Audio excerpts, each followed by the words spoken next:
On the fourth night, I realized the voice on my dream recordings wasn't just background noise. I was whispering things I couldn't remember, in a language that prickled my skin. My therapist had told me to record my dreams and listen back, especially since my nightmares had started blending into my waking life.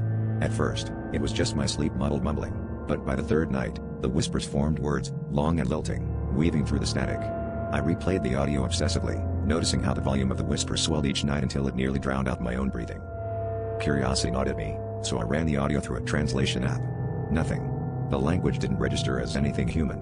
My therapist dismissed it, saying my subconscious was probably inventing new words, but the look in her eyes said she was just as unsettled as I was. By the fifth night, the recordings grew more frantic. The whispers called out in patterns, repetitions that sounded like warnings, or maybe instructions. Sometimes, when I listened closely, I could pick out the shape of my own name tangled in the foreign syllables. I started having waking dreams, flashes of places I'd never been, a cold stone corridor, walls slick with moisture, the echoing drip of water in endless darkness.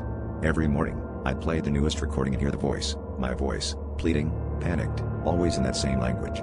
I stopped sleeping, terrified of what I might say next, but exhaustion always won. When I awoke, my phone would be hot in my hand, the voice on playback now screaming, guttural and desperate. Last night, I finally recognized a word. I don't know how, I just felt it resonate in my bones. The word meant open. As the recording played, the air in my apartment grew thick, heavy with a pressure that rattled the windows. The whispers crescendoed, looping the word open over and over, until I saw shadows pooling at my feet, seeping from the speaker. I tried to turn off the recording, but my own hand pressed the phone closer to my ear, and I realized too late, whatever I'd been saying in my sleep, whatever I'd been channeling, it had been waiting for me to understand. Now that I do, something else is whispering back, louder than ever, and wide awake.